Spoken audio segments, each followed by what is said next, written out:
Welcome to China Now, the show that brings you a global perspective on today's China.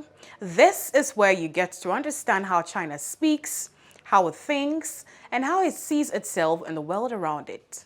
Good morning, I am Makiza Latifa, and I'm thrilled to be back on your screens. We begin as always with China Currents with Mimi.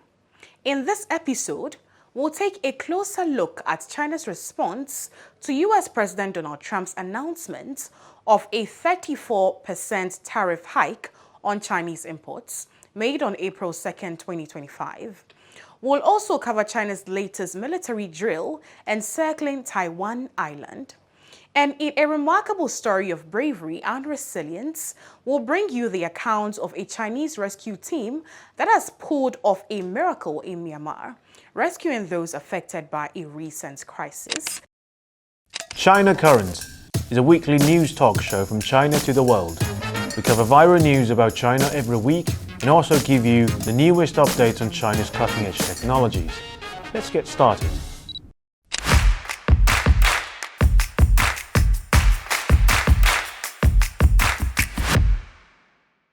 Welcome to China Currents, your weekly news report on the latest developments in China.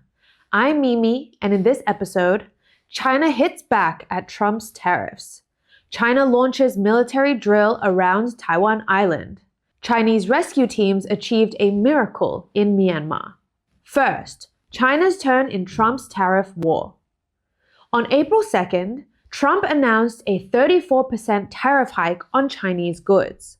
China's Ministry of Commerce swiftly introduced 3 countermeasures on April 4th, delivering not only an economic blow to Trump, but also significantly undermining the US defense industry's capacity to provoke a third world war. First, China declared that starting April 10th, it would impose a 34% tariff on all US imports, with agricultural products like soybeans and corn bearing the brunt, applying targeted pressure on Trump's voter base. The New York Times admitted that it will hit hard. According to the US Department of Agriculture, in 2024, China consumed 14% of all US agricultural exports and took in more than $27 billion worth of those exports and related products. On the other hand, Carlos Mera, head of agricultural market research at Rabobank, told Reuters, Brazil will be by far the main beneficiary, the biggest supplier that can replace US soybeans to China. But others could benefit too, including Argentina and Paraguay. On wheat, Australia and Argentina should benefit. Second, China announced export controls on 7 rare earth minerals and their compounds, directly exposing weaknesses in US defense and technology supply chains.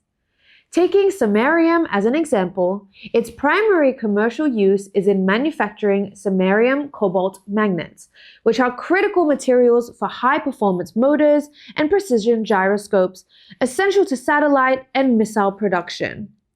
Reuters highlighted that China accounts for roughly 90% of global rare earth supplies, causing concerns among US aerospace manufacturers like Lockheed Martin, producer of the F-35 fighter jets. While the US government has stockpiles of some rare earth, but not enough to supply its defense contractors in perpetuity. More crucially, a 2014 University of Michigan study identified samarium hexaboride as a vital material for quantum computing. In June 2024, the University of California announced new breakthroughs in research on this compound. However, the ripple effects of Trump's tariffs have cast uncertainty over the commercializing of such technologies in the US. And third, China's Ministry of Commerce added 11 US entities to its unreliable entities list, banning trade and investment activities with Chinese firms. Drone XL analysis revealed these 11 companies are the backbone of America's $9.2 billion drone industry. Take Skydio as an example. The company ignored Beijing's warnings to engage in military technology collaboration with Taiwan. Additionally, as disclosed by Jewish Voice of Peace, the Israeli military ordered dozens of Skydio reconnaissance drones in 2023, later deployed in Gaza for military operations. In 2024, Yale University police used Skydio's military-grade drones to surveil student protesters. Jewish Currents reported these drones to assemble dossiers on suspected students, to later punish them. Now, Beijing finally decided to stand up to these American drone companies. DroneXL noted that US drone production lacks the scale to quickly replace Chinese supply chains. Scaling domestic capacity for components and rare earths could cost billions and take years, straining budgets. Beyond China, the EU and Canada have also rolled out countermeasures. Yet, on April 6th, the United Nations reiterated that nobody wins in a trade war, aligning with China's long-standing stance. Yale University's Budget Lab research indicates the new tariffs will raise US prices by 2.3% in the short term, equivalent to an average household loss of $3,800. Not only American citizens, but also US businesses stand to lose. Reuters reported iPhone prices could surge 30 to 40%, eroding the competitiveness of this iconic product and creating opportunities for rivals like Samsung. Rosenblatt Securities Crockett noted, "Our quick math on Trump's Tariff Liberation Day suggests this could blow up Apple, potentially costing the company up to $40 billion. Said, "It's hard for us to imagine Trump blowing up an American icon." Trump's tariffs are drawing global investor criticism. On social media platform X, Trump reposted a post claiming Warren Buffett praised Trump for the best economic move in 50 years. However, CNBC reported Buffett's Berkshire Hathaway promptly issued a denial, with Buffett himself stressing he would refrain from commenting on economic policies until May 3rd. In contrast, on April 6th, China's Ministry of Commerce hosted a roundtable with 20 US enterprises, including Tesla. Earlier, following Tim Cook's participation in the 2025 China Development Forum, Apple announced a $99 million expansion in China focused on clean energy. Apple COO Jeff Williams stated, "We're honored to deepen collaboration with suppliers across China to drive innovation and progress for our shared planet."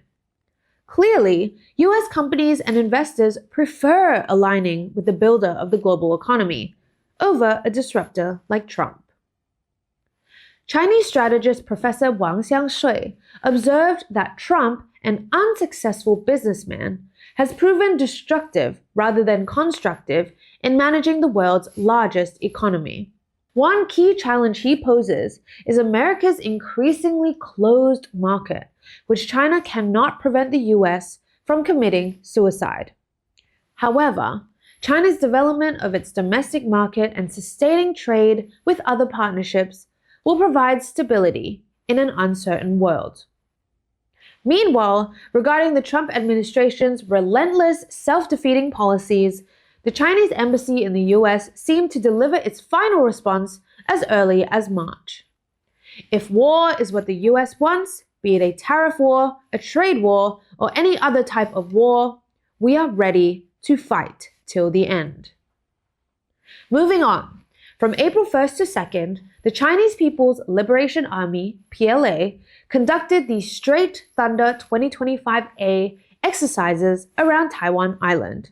The US State Department criticized the drills, stating they would exacerbate tensions and undermine cross-strait peace and stability. However, Chinese media outlet Guancha argued that the exercises are conducive to regional stability.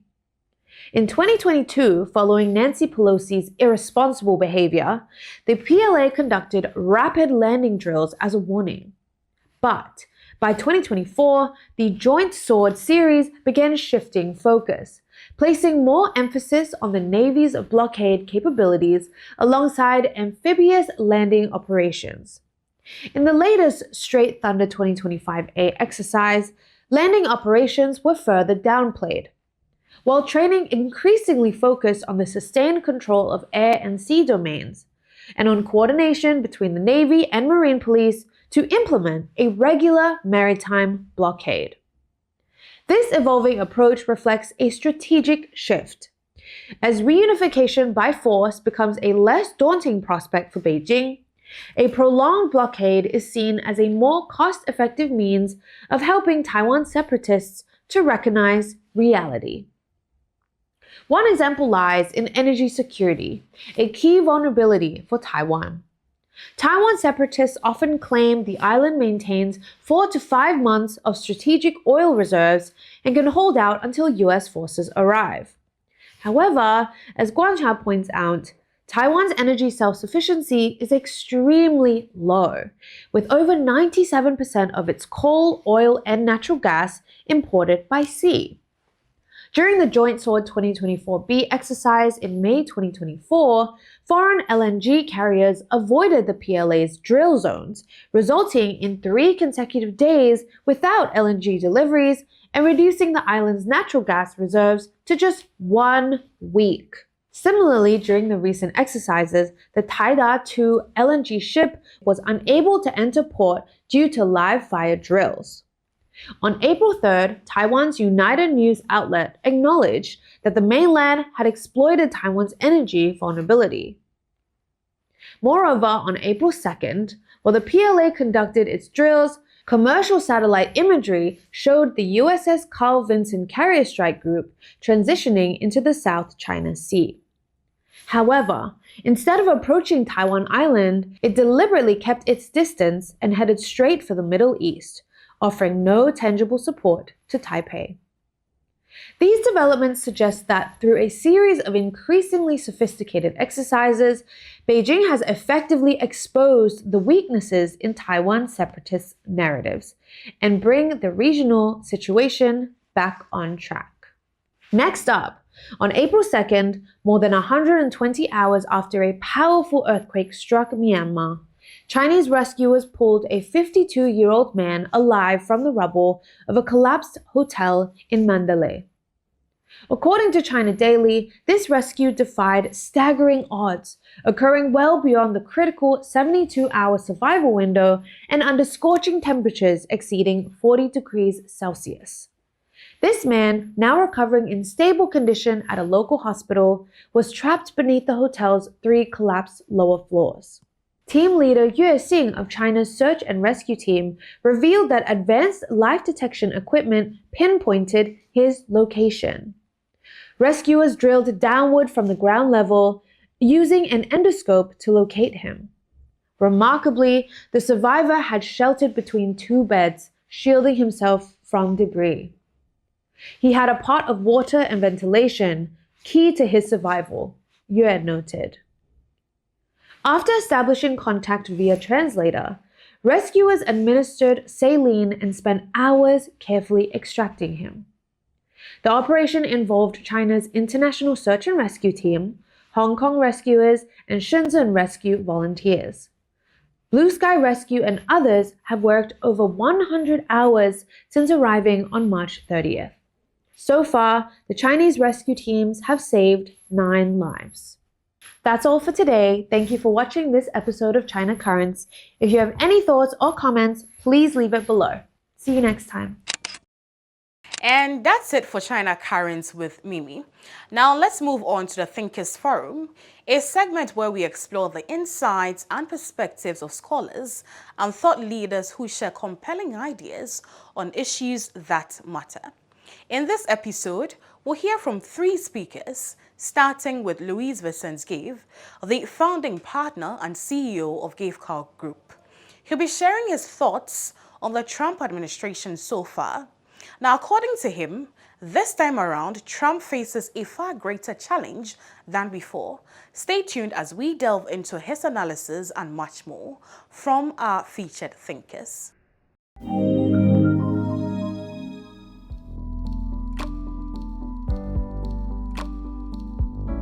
Trump this time around is very different from Trump the first time around. Trump the first time around was always tweeting about the stock market and talking about the stock market all the time. Trump this time around has a much bigger challenge on his hand because few people realize this. Few people even remember. But 5 years ago when COVID hit, and it was pretty much exactly 5 years ago. But 5 years ago when COVID hit, U.S. corporates went out and borrowed a lot of money because all of a sudden interest rates were at zero. So they all issued record amounts of debt. They all issued tons and tons of corporate debt. Now, most corporate debt in the United States is 5 years. So they all have to essentially roll over the debt over the next second half of this year, first half of next year. And this is the big problem for Trump, is that as all these corporates roll over debt at a much higher interest rate, they're going to stop capital spending. They're going to, fire people. They're going to have to reduce their expenses. And it might be enough to push the U.S. into a recession at precisely the wrong time, because it'll be just before the midterm elections. And the last thing he wants is the Democrats to win, because then if they win, they're going to say, oh, impeachment this and et cetera. And then he's got like 2 years where he's just fighting the Democrats. So I think if you're Trump, your main goal today is I need to get the interest rate down, because otherwise the corporates can't roll over their debt. So he's doing everything he can to cut interest rates, which means reduce government spending, arm twist foreign governments into buying long-dated bonds, and talk down the growth. So, the policy right now in the United States is pointing towards lower bond yields. If you get lower bond yields, you also get a lower US dollar. Now, against that, the third policy, the third leg of the stool for Trump is he wants to get lower energy prices. And I think that's why he was very keen to throw Ukraine under the bus, because essentially he wants Russia to start, basically producing more oil again. Pre-Ukraine war, Russia was producing roughly 10.5 million barrels per day. Now it's producing 9 million barrels per day. Russia needs to have Halliburton, Schlumberger, and other Western oil service companies to upgrade their equipment to go back to producing a lot. So the Trump policy is very simple. They want lower interest rates, lower dollar, lower oil. Doesn't mean they'll get it, but that's what they're trying to do. Now, so it's no longer about trying to drive the stock market up. These are the three goals. So that the tariffs seem contradictory with that goal. So here the big question is, are the tariff a goal in themselves, or are they a tool to get something else?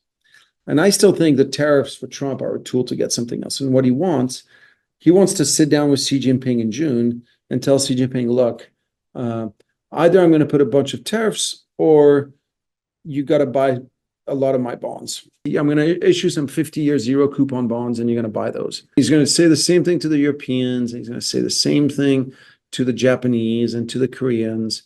It's okay. You guys have big trade surplus with me. So either I'm going to put tariffs to reduce the trade surplus, or you take the trade surplus and you put it into 50-year zero coupon bonds. Because when you listen to the rhetoric of Trump, it always comes back to the same thing. He's always promising it's okay, the foreigners will pay. The Mexicans will pay for the wall. Like the budget deficits will sell citizenship for $5 million a pop. The tariffs will pay for themselves, et cetera, et cetera. It's always foreigners will pay. I think if you're China, your big fear when Trump was elected, so 2 months ago, 3 months ago, the big fear had to be not that Trump would put a bunch of tariffs on your goods, because you don't really care about that anymore. To be perfectly blunt, if you go back a decade, Chinese exports to the United States were 8% of Chinese GDP. Now it's 2.7% of Chinese GDP. So it doesn't matter that much anymore. Look at what China exports to the United States. To be perfectly honest, you look at what China exports. Roughly, I'm sort of rounding the numbers, but roughly 20% is Apple. So if the U.S. wants to put a bunch of tariffs on Apple, so be it. Like who cares? Another 20% is high-end electronics. And that can't go anywhere because it's complicated supply chains. That can't move to Vietnam, India, or wherever else. Then you've got 20% of, sort of high-end machine tools, high or low-end machine tools like the Black and Decker or like Johnson Motors, all that stuff. Now, that part conceptually, that could go somewhere else. And then you've got another 40%, which is all the, frankly, low value added stuff, the shoes, the t-shirts, the Tupperware, the furniture, all that stuff that is leaving China gradually anyway. It's going to places like Vietnam, like Indonesia. And I think that, the Chinese leadership, they don't really care if they lose that part. They know anyway, they're going to lose it. They're going to lose it over time. Like, shoes, plastic toys, it's like, it's bound to leave anyway. So, and again, it's like at this point, it's 2.7% of Chinese GDP. I think that's why the market doesn't really care. I think the big fear, if you were China, was that Trump would try to build an anti-China coalition, that he would go to Europe, that he would go to Saudi Arabia, that he would go to Indonesia, to Australia, to Canada, to Mexico, and say, hey, you can't do business with China anymore. You can't have them build factories here. You can't have them, trade goods with you. I'm blocking out China, and you have to do it as well. Now, I think that was a big fear 3 months ago. Fast forward to today, and now if Trump goes to Europe and says, hey, if you don't block out China, we're not going to be friends, Europe is going to say, we are not friends. What are you talking about? Like, we're not friends anymore. You can't tell us what to do. Today, if you're Thailand, if you're Indonesia, and you see how Trump has treated Ukraine, and you see how Trump has treated Canada, and you see how Trump has treated France, and like all these other countries that are nominally friends to the United States. If you're Indonesia, if you're Thailand, you think, okay, I'm going to be turning my back on China and doing more with the US? Or do you think, US is not a very stable friend. I need to do more with China and less with the US. I think you think the latter, right? The US closing in on itself opens up huge avenues for China to do what China should now do, is do friendly diplomacy. I actually think the biggest risk to all of this would be if oil prices, for whatever reason, shot up. Because we've now all been used to a world where oil is pretty cheap. And what's happened in recent years is that everybody has drawn down their oil inventories. So the US has, usually a lot of oil inventories, but right now they're like essentially at 20-year lows. China usually runs pretty high oil inventories, but even in China, inventories are pretty low. Same story in Japan. And so now I'm not saying oil prices are going to shoot up, but if you had anything really bad happening, let's imagine that right now Trump started to bomb the Houthis in Yemen. What if the Houthis turn around and say, you know what? We're going to go blow up the refineries in Saudi Arabia. Like, payback. Saudi Arabia, you're a friend of the US. US is bombing us, so we're bombing you. Because we can't go bomb the US. It's too far away, but we'll bomb you instead. And again, I'm not saying this is going to happen, but then all of a sudden oil is at $100 because we have no inventories, or it's at 110, 120. And then all of a sudden you're in a very different world, one where the Fed is hiking interest rates because the inflation is much higher. And it's then, markets really sell off. And I think for me, that's the risk I worry about. And next on the Thinkers Forum, we hear from Professor Xue Lan, Dean of Schwarzman College of Tsinghua University. He brings a unique perspective on the evolving global landscape and China's role within it. Let's take a listen to what Professor has to share. I think Chinese regulations was adaptive, more context-dependent, application-specific, as compared to the European regulation, where actually you have a much umbrella, more broader regulations. But I think certainly in terms of comparing with their U.S. counterpart, probably our Chinese companies probably say they have much more regulations under them for the EUs. China actually has a very well-developed system to regulate AI companies. I think indeed, it generates a lot of benefits. The Chinese companies are subject to many specific regulations to ensure that the risks of their application will be minimized. mitigated, Chinese companies can do whatever they want. They may see that at the initial stage, indeed, for example, facial recognition was used somewhat widely. But now we see there's a much more limitations on the use of that. Facial recognition is used is in many cases there's a Chinese context actually provides actually more benefits of using, say, those technology. For example, if you think about very crowded train station, if you want to get through high volume passing through, and there I think that actually facial recognition could be better than human checks.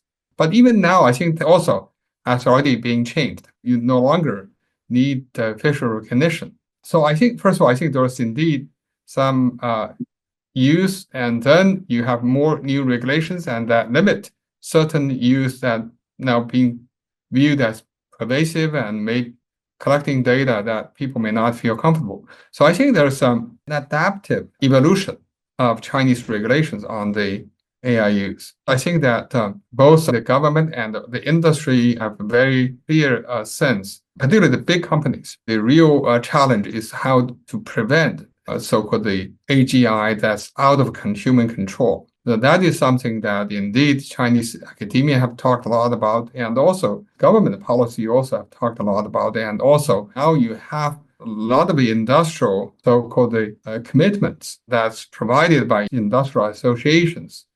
I think companies are signing up for those commitments. So I think there are indeed a very wide range of tools that's been used to regulate AI's applications. I've been trying to advocate for agile governance. I think the agile governance is really referring to the situation that technology moves very fast. As we see that almost like every day or every week, you see some new model, new progress is being made in AI. So technology moves very fast. However, I think for people who knows anything about the government, about regulations, about those things, that moves very, very slow. I mean, you have to first understand the situation and you draft something and to go through various consultation and then to debate, and then so that takes years. So by the time you came up with something, the technology has already moved. You're always playing this chasing game. So I think that's the challenge for something like AI. That's the situation we face. And the other thing is also, because AI development is a new territory. When, for example, people are concerned about the AGI out of control, but nobody knows when that will happen, right? You wanted to explore, to push for the big model for AGI, but at the same time, at what point that becomes dangerous? So we've already, been trying to, I work with some people, technical people, and so I think defining some sort of red lines, but still, it's not easy. And so the first thing that we, after recognizing this limitations, we have to change our mindset of having this comprehensive, very covering everything, and to make sure that this not miss anything. We really have to tolerate incomplete kind of governance measures. So maybe we focus on this part. Maybe we're missing some other part, but let's go ahead. Try to get this out so that actually would provide some guidance to the industry. So I think that's probably the first thing. So you have to abandon the idea that you wanted to have a very complete set of the rules to cover everything so that nobody can make any mistakes. That's probably going to be very hard. The second thing is that related to this, it's the kind of tools you use. You don't want to use those very harsh punishment because I think it's an evolving process. Could be mishaps in companies' innovation, in some wrongly headed applications and so on. So you want to give them a signal, but not necessarily to punish them so hard so that it's very hard to innovate. The kind of tools you use will be somewhat differently. And the third thing, I think, is the relationship between the regulators and those being regulated. In the past, I think that the regulator is like a cat. Those being regulated is sort of like a mouse. The mouse is always trying to find wiggle, trying to find where are the holes so I can sort of pass through. The regulator, like a cat, okay, we're going to catch this mouse. if you're in that kind of a mindset, then it'd be very hard for the proper governance of the technology. The companies and the regulators, they need to have a good communication. So the companies can say, okay, we're moving in this direction, and we don't know what kind of problem this might produce, but we have a hunch something might happen in this area. And the regulator can say, well, anything related to human lives and so on, that's a taboo. You can't do that. On the other hand, on some other things, that might be possible. So you want to convey what's the government concern, the degree of concerns, and then the company can say, okay, what are the potential risks? That communication, they can strike a balance of where they want to move the technology. And that's a win-win situation, because otherwise, that the company might move in directions that actually is really worrisome to government. So the government actually to put a very harsh ban in that area, and so the entire area will no longer be able to develop it. So I think that communication is also crucial to jointly define what are the more safe areas to work on. Because I think the companies don't know when they move forward what are some of the potential risks. The government also don't know whether this is an area they can allow the company to move forward. So I think there's some kind of uncharted territory that they really have to work together to say, okay, how we can balance the innovation and the risk. In the Chinese papers we published, we call this joint ignorance. We can say we are all learning. I think in terms of joint ignorance, I think it's from different countries also. I'm sure that there are indeed a lot of things that China is doing. I think people outside China do not know, vice versa. So I think though at least those are the three areas I think an agile governance approach might do better in this phase of the AI development. Right? I mean, it's more use nudging rather than big stick. And by the way, I don't think we are going to have a totally consistent global governance on AI, because many of these AI applications are domestic, context specific. So I can imagine that there may be some applications in European countries are governed in one way, in China another, and in US there's another. But at the same time, we also have some common risks that really, I think, threatens the existence of human beings. So those risks, and we have to work together. So we call that public good, AI safety as a global public good. I think it's those kind of risks, like the AI system out of control. I think we need to have global collaborations. Of course, we're also concerned about AI being used in the military and in the conflict situations. And there again, I think there's a need, to be a global governing regime to make sure that indeed will not be put into those kind of situations. This is another thing I always like to use, and what I call the regime complex. I think for people who study global governance, and this is a term people use it very often, regime complex is referring to the situation that you have some critical issues of global governance. You are not short of regimes governing this issue, but you have too many. Many of these regimes they have some say on this, and they wanted to govern the data part, they want to govern the computing power, and so on. So you have many overlapping regimes. Some of them are contradicting with one another, some other are overlapping, and so on. Unfortunately, these regimes, there's no hierarchical relationship. So you can't say my regime is on top of yours. So that's the challenging situation for AI governance. So I think we all agree that indeed UN system is still, we can say, for the huge major challenge that like the AI out of control should be, it should be the major platform. But at the same time, what kind of protocols to connect, say if we're going to develop a verifying system and a system to check about the safety of the system, you may want to have some other international body with more technical capabilities, such as ITU and others. And some people also say we may have to create another more technically competent agency. So I think that at the moment, certainly, I think it's it's something yet to be defined. And actually, we're working, with I'm working with some international colleagues, and we're producing something for UN and to serve as an umbrella for global governance. At the moment, I think in terms of platform, we have UN and we have this AI Summit series started in UK and in Seoul and now in Paris. So I think that's another platform, and we have UNESCO and some other international. So we are not short of platform, but we to have more enforceable kind of mechanism to ensure the safety of AI. And to wrap up today's edition of China Now and our Thinkers Forum segment, we turn to Professor Zhang Weiwei. We'll listen to excerpts from his insightful speech at the forum titled Myanmar Beyond 2025, Challenges and Opportunities in a Multipolar World. His reflections offer a compelling look at the shifting dynamics in the region and the global context. Let's take a listen.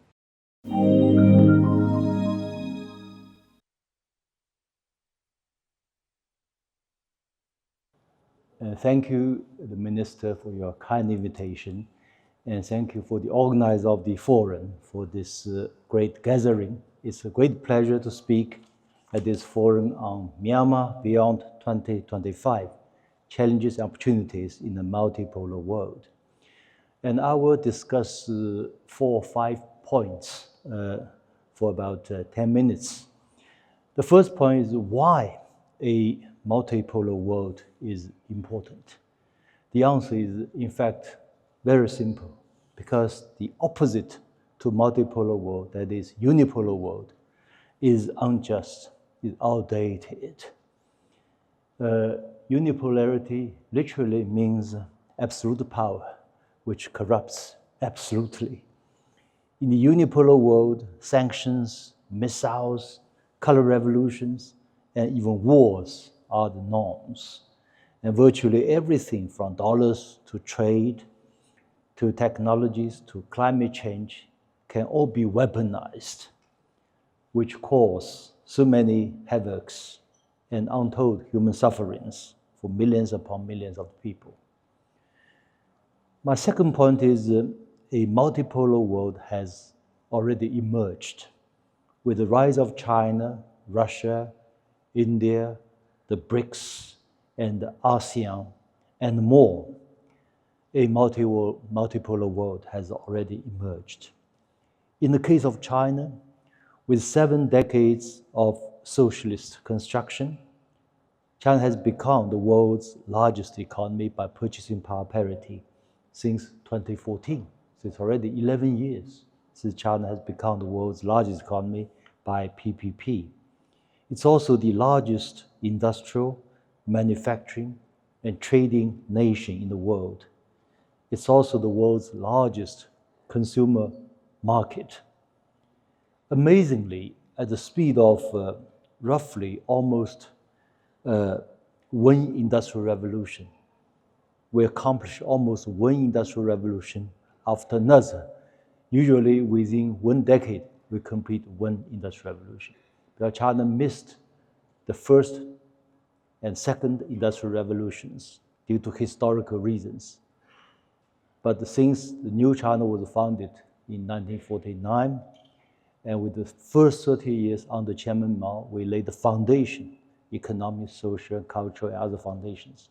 And then beginning from the reform era, tracing to 1978, with this 4 or 5 decades, roughly, we complete one revolution after another.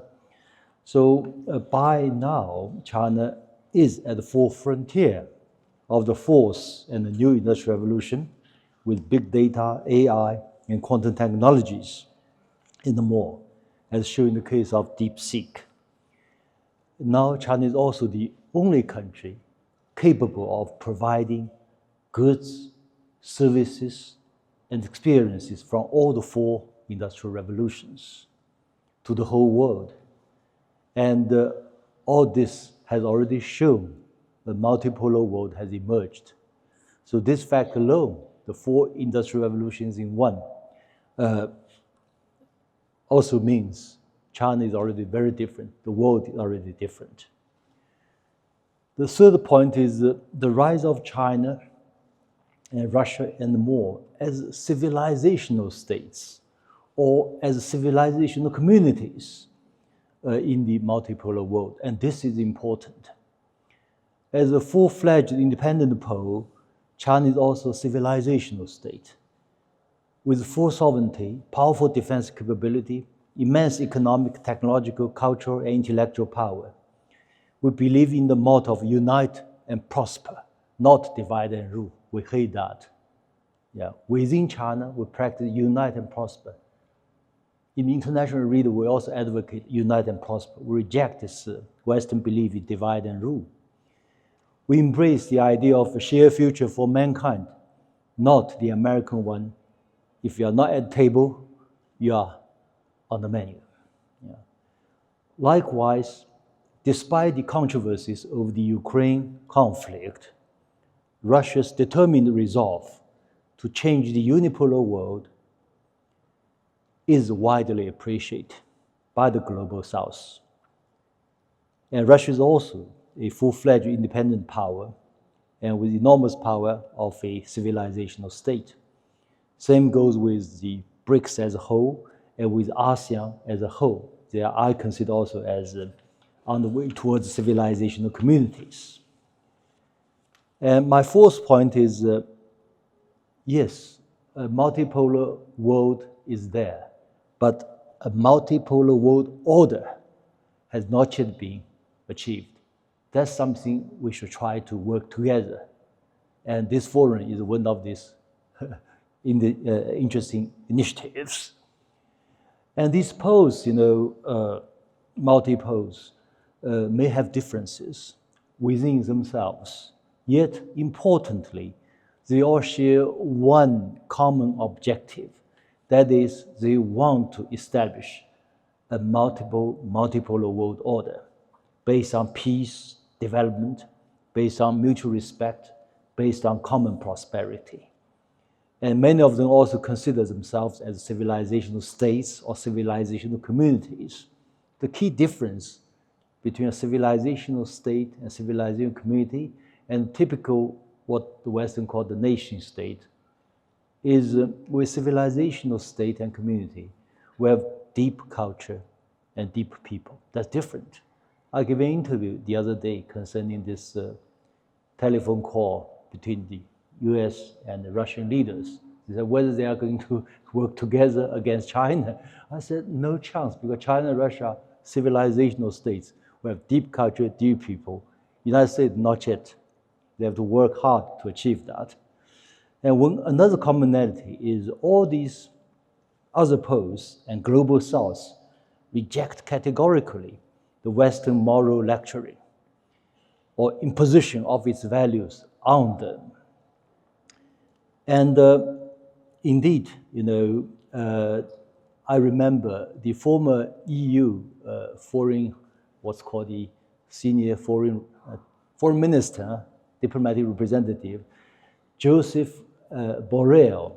He said this time last year, he said almost everyone in the non-Western world, in the global South, thinks now that there are credible alternatives to the West, not only economically, but also technologically, militarily, and ideologically.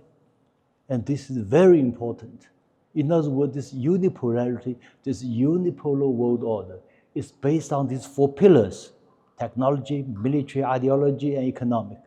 But even an EU foreign policy representative consider these four pillars have been shaken. So this is important. He admits this fact, which is true.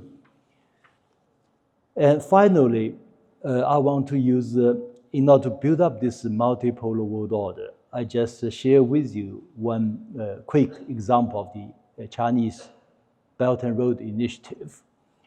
Basically, it's the today world's largest platform or common good for development and cooperation. Already over 150 countries participating, over close to 5,000 projects going on. And I think with this, we can see both hard power and soft power from China as a civilizational state. In terms of hard power, we can provide what we call total solution for industrialization. For instance, we can build up, say, a total solution to chemical industry for quite a few countries participating in BRI. Within 2 years, a complete industrial sector, petrochemical industry. Same with today, renewable energies, EVs, and many other sectors. With soft power, I mentioned already, we believe in unite and prosper, not divide and rule. We believe in shared future for mankind, not at the table or on the menu. And we also believe the key philosophy in the BRI initiative, why it can extend and spread so fast, the key philosophy behind this BRI is discussing together, building together, benefiting together. You join the initiative out of your own interest, not someone impose that on you. So that has even worked out better. In the end, I said this has created what I call a win-win cooperative multipolar world order, or at least lay a foundation for the new what we envisage, a multipolar world order. So thank you very much for your patience. Thank you. And that brings us to the end of today's edition of China Now. Thank you for joining us as we explore the stories shaping China and its place in the world. I am Makiza Latifa, and it's always a pleasure being with you. Until next time, stay informed, stay curious, and keep watching China Now. Goodbye.